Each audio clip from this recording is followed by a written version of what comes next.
The judge's gavel strikes the dark, polished wood, and the sound vibrates through the floor, straight into my bones. It feels like an echo of all the years I have lived in silence, a sharp crack demanding that the truth finally be heard. Here I am, Sarah Mayfield, 68 years old, sitting in this sterile, cold courtroom, my wrinkled hands clutching a worn manila envelope I have kept safe for 14 years. My heart is a trapped bird against my ribs, pounding so loudly I fear the stenographer might transcribe its frantic beat. Across the aisle sits my daughter, Rebecca, looking sharp and unfamiliar in her elegant suit. Her lawyer, Mr. David Finch, a man with calculating eyes, points at me as if I were a common criminal. Rebecca's own eyes burn with a strange, manufactured rage, one I don't recognize, or perhaps one I understand all too well. "Your Honor," Rebecca says, her voice trembling, but firm with rehearsed indignation. "My mother has kept my children from me for 14 years without my consent. This constitutes parental kidnapping. I never authorized her to take them." Her words are daggers, sharp and poisoned. Kidnapping. The word pierces my chest, lodging itself deep where I keep all the pains only a mother can know. I glance back. In the third row, my 3 grandchildren, Liam, 20, Chloe, 18, and Sophie, 16, sit huddled together. Their faces are pale, a mosaic of confusion and fear, as if they are watching a play where they inexplicably find themselves on stage. Judge Arthur Wallace, a man with a shock of gray hair and eyes that have seen too much, observes me over the rim of his glasses. "Mrs. Mayfield, what do you have to say to these accusations?" My fingers tighten on the envelope. Inside rests the proof of a truth I have guarded like a wound, one that could never properly heal. "Your Honor," I say, and my voice is surprisingly steady, "I didn't kidnap anyone. I simply raised the children my daughter abandoned on my doorstep." "That's a lie!" Rebecca shouts, jumping to her feet. "I never abandoned them. I had mental health issues. I needed temporary help." Mr. Finch places a calming hand on her arm. "Your Honor, my client was hospitalized for severe postpartum depression. She needed urgent medical treatment. Mrs. Mayfield took advantage of that vulnerability to keep the children and alienate them from their biological mother." A murmur ripples through the courtroom. I feel the weight of judgmental stares, people nodding as if the case is already closed, but they don't know the truth. I have lived it, breathed it, and survived it every day for 14 years. The early mornings, the high fevers, the algebra homework, the scraped knees, and the tearful hugs when they cried, asking for the very woman who now sat accusing me. "Mrs. Mayfield," the judge says, his tone softening slightly, "I understand that caring for your grandchildren must have been difficult, but if the biological mother is requesting custody—" "With all due respect, Your Honor," I interrupt, my voice finding a strength I didn't know I possessed. "There are things this court needs to know before making any decision." I raise the manila envelope. It's a simple gesture, but I see Rebecca's eyes widen, and for the first time, her mask of righteous anger slips, revealing a flicker of raw fear. "Here. I have documents that will completely change this conversation." The judge leans forward. "What kind of documents?" "Proof, Your Honor. Proof of what really happened 14 years ago. Proof of why my daughter is really here today. And I assure you, it is not because of maternal love." My voice trembles, not with fear, but with the sheer weight of the impending revelation. Rebecca is pale, almost translucent. "Mom, please," she whispers, the sound barely carrying. "Don't do this." "Do what, Rebecca? Tell the truth?" Mr. Finch clears his throat, regaining his composure. "Your Honor, Mrs. Mayfield is trying to divert attention from the main issue. Documents from the past don't change the fact that my client has legal rights to her children. On the contrary," I say, locking eyes with my daughter, "these documents explain exactly why we are here. They explain why, after 14 years of absolute silence, of not sending a single dollar for her children's expenses, of not even calling on Christmas, my daughter suddenly appears with a lawyer. The silence in the room is heavy, suffocating. I can hear my own pulse, the nervous shuffling of Mr. Finch's papers, the ragged breathing of my grandchildren behind me. Judge Wallace looks at me intently. Mrs. Mayfield, are you suggesting there are hidden motives in this lawsuit? I'm not suggesting anything, Your Honor. I'm stating it as a fact, and it is all documented right here. Mom, Rebecca pleads, her voice a child's whisper. Please think about what you're doing. I've had 14 years to think, Rebecca. I reply, my voice cold. 14 years of sleepless nights when Liam had a fever. 14 years of parent-teacher conferences where I was the only family member present. 14 years of waiting for a call from you that never came. Judge Mason taps his gavel lightly. Mrs. Mayfield, are you willing to present these documents as evidence? I look at the envelope. Inside are the letters, the photos, the receipts, and one other thing, something even my grandchildren don't know I have, something that will change everything. Yes, Your Honor, I am ready. The judge nods, consulting his agenda. Very well, but before examining these documents, I would like to hear your full account of the facts. Tell us in your own words what happened 14 years ago.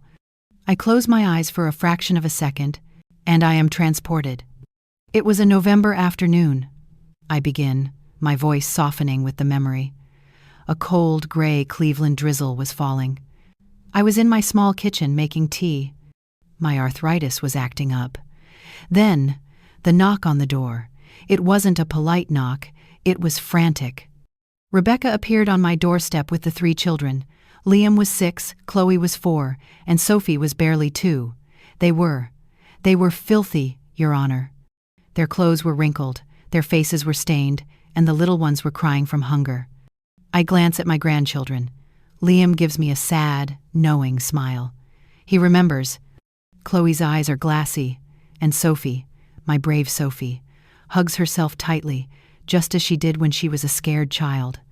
My daughter entered my house like a hurricane, I continue. She carried a single plastic garbage bag with some of the children's clothes, all jumbled, nothing clean. She said, Mom, I need you to keep them for a while. It will only be a few weeks until I sort out my problems. Rebecca lowers her gaze. Her lawyer whispers something, but she doesn't respond. She remembers that day as clearly as I do. I asked her what problems. I asked if she needed money, if something had happened with their father. She just kept repeating that she would be back soon. She gave each of them a quick, brittle kiss and left. The children ran to the window shouting, Mommy, Mommy! But she was already in a taxi and gone. That night, Liam asked me when his mom was coming back. I told him soon, a lie that would haunt us for years. Sophie cried for a teddy bear that had been left behind. And Chloe, my sweet, perceptive Chloe, she just stopped talking for almost a month. She helped me prepare dinner with her tiny hands, as if she understood, even at 4, that our lives had fractured. Days passed, then weeks. I didn't know where Rebecca lived. She had moved. Her phone was disconnected. The children asked for her every single day. Liam started wetting the bed again. Sophie developed a cough that rattled her small chest and wouldn't go away. I decided to enroll them in the local school. I needed their documents, their birth certificates. I went to Rebecca's old address. The neighbors said she had left without paying 3 months' rent. The landlord handed me a box of things she had abandoned. Inside, among the junk, were some of their papers. Judge Wallace takes notes. Did you try to report the situation to the authorities, Mrs. Mayfield? Your Honor, I thought it was temporary. Rebecca had had problems before, but she had never completely abandoned them. I believed she would return. Besides, what was I going to say? That my daughter had left her children with me? At that moment, it wasn't a crime. It was just a family tragedy. I pause, looking directly at Rebecca. But months passed, then years. Liam turned 7. Chloe started 1st grade, and when the teacher asked about her parents, she pointed to me and said, "This is my mom, Sarah." The expenses multiplied. My pension barely covered me alone. Suddenly, I had 3 more mouths to feed, 3 bodies to clothe, 3 minds to educate. I sold my late husband's ring. I took a job cleaning houses on weekends. When Sophie turned 5, she got pneumonia. We had to hospitalize her. The doctors asked for health insurance, for parental authorization, for documents I didn't have. That's when I knew I had to take legal action. I hired a lawyer with the last of my savings. It cost me $800 I didn't have, but it was necessary. We tried to locate Rebecca to notify her about the guardianship process. We published notices in the newspaper, as required by law. No one responded. Did you obtain legal guardianship? The judge asks. Yes, Your Honor. 10 years ago, this very court granted me full legal guardianship of my 3 grandchildren. I have all the documents. For 3 years, the law required us to continue searching for the biological mother.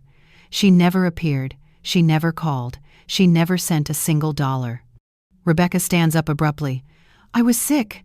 I had depression. I couldn't take care of them. Please sit down, Miss Mayfield, the judge orders firmly. He looks back at me. Continue, Mrs. Mayfield. The children grew up. Liam graduated from high school with honors. Chloe won poetry contests. Sophie learned to play guitar. I took them to every doctor's appointment, every school play, every soccer game. I celebrated every birthday. I never lied to them. I always told them their mother loved them but couldn't be with them. I saved every drawing they made for her, hoping one day she would return to claim them. And they had no contact with her during all these years? Not once, Your Honor, until 2 months ago. She appeared at my door with Mr. Finch and a custody demand. The judge leans forward. 2 months ago. What changed after 14 years of total absence? I smile, a thin, sad smile. This is it. I raise the manila envelope. That answer, Your Honor, is in these documents. Judge Wallace extends his hand. Mrs. Mayfield, please approach and present the documents. I stand slowly, my knees protesting, but my resolve is steel. I walk to the stand. I can hear Rebecca's nervous breathing. Your Honor, Mr. Finch says, standing, I request that any document be examined by the defense before being admitted.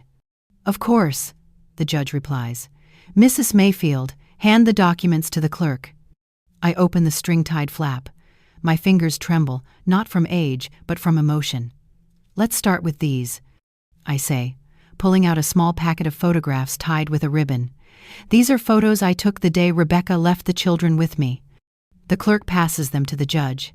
His expression darkens. Describe what we see, Mrs. Mayfield. The first photo shows Liam. His shoes have holes in the soles. The second is Chloe, with matted hair and food caked on her face. The third is Sophie. She was wearing a diaper that clearly hadn't been changed in hours. You can see the angry red rash on her legs. Rebecca covers her face, her shoulders shaking. I took these photos, I continue, because a nurse neighbor advised me to document everything. Not to use against her, but to protect the children. The judge passes the photos to Mr. Finch, who glances at them and quickly passes them to Rebecca. She flinches, closing her eyes as if to erase the memory. Now, I say, pulling out a stack of letters. These are the letters Rebecca wrote to me during the first 6 months. The judge takes them. In her own handwriting? Yes, Your Honor. I'd know it anywhere. I look at Rebecca. Tell the judge what those letters said, daughter. She remains silent, so I continue. In the first letter, dated 3 weeks after she left, Rebecca wrote that she had met a man named Gregory Stone. She was moving to Arizona with him. She asked me to keep the children a little longer because her new partner didn't want baggage. The air in the room is heavy. All eyes are on Rebecca. In the second letter, I say, my voice harder now, she informed me that she was pregnant with Greg's child. She said she couldn't return because he had threatened to leave her if she brought her past life into their new one. Pregnant? The judge asks, surprised. Yes, Your Honor. My daughter had another child, a boy named Paul who is now 13, a child she could raise because it was convenient for her new relationship. From the back row, I hear a collective gasp. This is new to my grandchildren. I never told them they had a half-brother. I couldn't bear to hurt them more. In the third letter, she offered me $500 for my troubles and asked me to sign papers officially renouncing any claim to her so she could start her new life without complications. Mr. Finch looks pale. This was not the story his client told him. And did you sign? The judge asks. No, Your Honor. I wrote back and told her I didn't want her money. I told her that if she truly wanted to disappear, she should do it completely. And I told her not to contact us again until she was truly ready to be a mother. And that, I say, brings me to this. I pull another document from the envelope. This is her response, the last communication we had in 14 years. The judge reads the document, and his expression hardens. Mrs. Mayfield, please read this aloud. I take the paper. My hands are steady now. Mom, fine. I won't bother you anymore. Take good care of the children because I have my own family now. If anyone asks, tell them their mom had to go far away. I don't want them to suffer. Sincerely, Rebecca.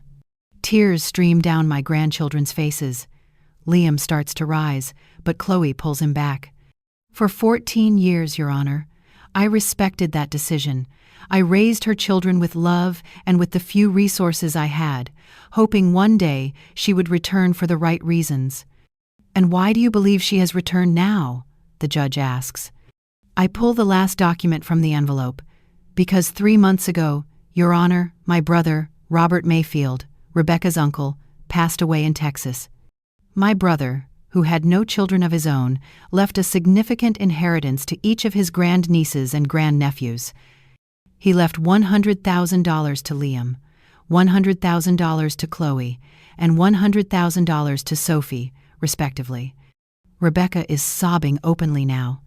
But the inheritance, Your Honor, I continue, my voice ringing with clarity, can only be claimed by the children if they are under the custody of a direct relative. As their legal guardian, I had already initiated the procedures for them to access that money when they came of age. This lawsuit is not about custody. It is about her gaining access to her children's inheritance. Mr. Finch stands abruptly. Objection! Mrs. Mayfield is speculating. Am I? I counter, pulling a final thin report from my purse. Your Honor, this is a report from a private investigator I hired after my daughter suddenly appeared with legal threats. It shows that exactly 2.5 months ago, she hired Mr. Finch. It shows that she and her partner, Gregory Stone, are facing a severe financial crisis. Mr. Stone lost his job 6 months ago. They have accumulated over $80,000 in debt. This lawsuit is an act of financial desperation. The judge taps his gavel. Order in the court. He looks at me, his gaze a mixture of respect and astonishment. Mrs. Mayfield, is there anything else in that envelope? I look at the envelope, which now feels so light, but it still holds the most important secret. Yes, Your Honor, there is something else. Something even my grandchildren don't know. Judge Wallace adjusts his glasses. What else does that envelope contain? Before I reveal it, Your Honor, I say, I believe the court should hear from my grandchildren. They are old enough. They have a right to be heard. Rebecca sits up, a flicker of desperate hope in her eyes. Mr. Finch nods quickly. My client agrees, Your Honor. The children have a right to express their preferences. Very well, the judge says. Liam Mayfield, please approach the stand. My grandson, so tall and serious, walks to the stand. Liam, the judge says gently, I know this is difficult. Do you remember your biological mother? Liam swallows, glancing at Rebecca. Yes, Your Honor. Vague memories. I remember being hungry a lot. I remember my grandma Sarah showing up with groceries. And I remember the day we came to her house. She gave us chicken soup. And how do you feel about your mother's return? Liam closes his eyes. For a long time, I was angry. My friends had parents at their soccer games. I had my grandma, who worked 2 jobs but never missed a single one. When I turned 15, I stopped being angry. I just understood. Grandma Sarah sacrificed everything for us. She had no obligation, but she did it because she loves us. Where would you like to live, Liam? Your Honor, I'm 20. I make my own decisions, but if my answer helps my sisters, then it's clear. I want to stay with my grandma Sarah. She's the one who raised us. She's the one who never left. Next, Chloe approaches the stand, graceful and tense. Emily, what is your perspective? Your Honor, she begins, her voice quiet but clear. I remember more than Liam. I remember our biological mom crying a lot. I remember her staying in bed all day. I was sick, Rebecca cries out. Please allow her to finish, the judge warns. Chloe continues. I understand you were sick, but I also remember the first night at Grandma's house. For the first time, someone read us a story before bed. Someone told us everything would be okay. When I was 14 and diagnosed with diabetes, she learned everything: nutrition, blood sugar, injections. She took care of me. My biological mom is a stranger to me.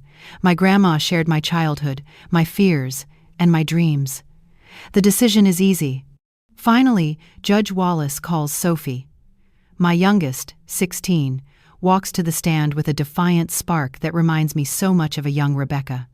Andrea, the judge says, what do you remember? Sophie looks directly at Rebecca. I was very little, but I remember feelings. I remember being hungry. I remember crying and no one coming, and I remember the smell of sadness in that house. But I also remember the first day at Grandma's. She gave me a warm bath and pajamas that smelled like home. She sang me a lullaby. Would you like to get to know your biological mother? Sophie hesitates. I'm curious, but I'm also scared. Scared she'll leave again. I feel safest with my grandma. She has never, ever failed me. As Sophie returns to her seat, the judge turns back to me. Mrs. Mayfield, your grandchildren have been very clear. Is there anything else? I look at the envelope. Yes, Your Honor. One last thing. I pull out the final, folded document. It's a single sheet of paper, yellowed at the creases. This is a document I found 2 years ago, among the things Rebecca abandoned in her apartment, a document she wrote and signed herself. Rebecca turns ghost white. What kind of document, Mrs. Mayfield? A voluntary renunciation of parental rights, Your Honor, written in my daughter's own hand, signed and dated 3 days after she left the children with me. The judge stands up abruptly. A voluntary renunciation? Completely sure, Your Honor. I hand the paper to the clerk. Mr. Finch takes it with a trembling hand, his face draining of all color as he reads. This can't be real, he mutters. Read it aloud, please, the judge orders.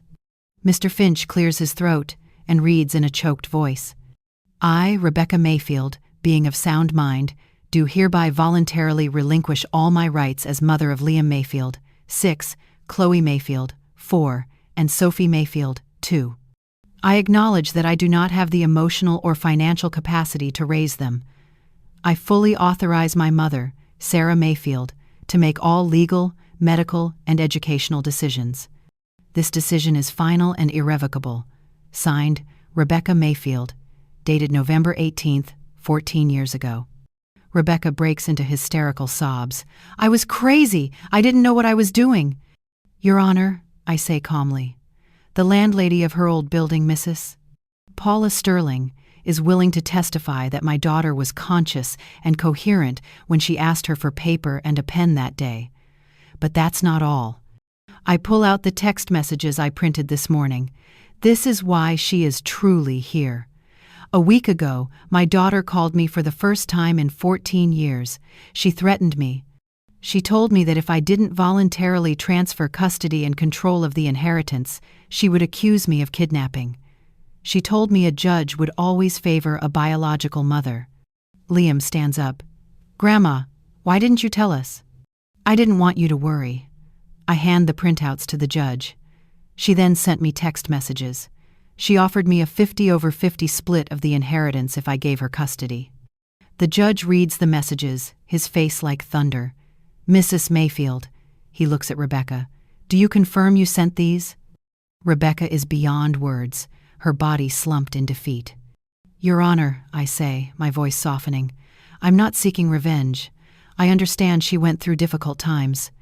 But what I cannot accept is that after 14 years of absence, after formally relinquishing her rights, she returns only for money. What do you request from the court, Mrs. Mayfield? That my permanent legal guardianship be confirmed, that my daughter's custody demand be rejected, and that a restraining order be issued, preventing Rebecca from contacting the children unless they, as adults, voluntarily choose to do so. You can't, Rebecca wails. You can't take my children from me. I turn to her, my heart aching with a complex mix of pity and resolve. Daughter, you gave them up 14 years ago. I'm not taking anything from you. I'm just protecting what you abandoned. The judge calls a 30-minute recess. In the hallway, my grandchildren surround me in a silent, powerful embrace. Grandma, Sophie whispers, why did you never tell us about that paper? Because, I say, stroking her hair, I wanted you to have the chance to form your own opinion of your mother one day, if she ever returned for the right reasons. I didn't want you to grow up with that final, ugly truth. We see Rebecca approaching, her lawyer trying to stop her. She looks small and broken. Mom, she whispers, her voice raw. Please, let's talk. I nod to the children, and they step back. Have you changed, Rebecca? I ask. Or do you just need money? Both, she admits, tears streaming down her face. Greg said he would leave me if I didn't get the inheritance. He said I was stupid to have given away $300,000. My heart sinks. So, you are still doing it for a man. 14 years ago, you left them for a man. Today, you've come back for one. Nothing has changed at all. Please, she begs, grabbing my arm. Forgive me. We can still make a deal. Forgiveness, I say, gently removing her hand, doesn't mean I will let you hurt them again. That is not love, Rebecca. That is just enabling your sickness. A court officer calls us back in. The end is near. Judge Wallace takes his seat. His voice is cold steel. Mrs. Mayfield, he addresses Rebecca, I have reviewed all the evidence, the renunciation you wrote, the subsequent marriage, the child Paul you were able to raise, and these text messages, which constitute felony extortion. In light of this, I have an obligation to refer this case to the district attorney's office. No, Rebecca shrieks. Your Honor, Mr. Finch says, my client wishes to withdraw her petition. It is too late for that, the judge says. He turns to me. Mrs. Sarah Mayfield, do you wish to file criminal charges for extortion against your daughter? The courtroom holds its breath. I look at Rebecca, this collapsed, broken woman who is still my child. Then I look at Liam, Chloe, and Sophie, who are watching me with trust. No, Your Honor, I say. I do not. But I formally request the restraining order. Granted, the judge says. This court rules as follows. The permanent legal guardianship of Sarah Mayfield over the minor, Sophie Mayfield, is confirmed. The custody demand filed by Rebecca Mayfield is rejected with prejudice, meaning it can never be filed again. A 5-year restraining order is established against Miss Rebecca Mayfield. This court is adjourned. As we leave the courtroom, I feel a strange mix of triumph and profound sadness. I won, but in doing so, I had to expose the truth that my own daughter was lost.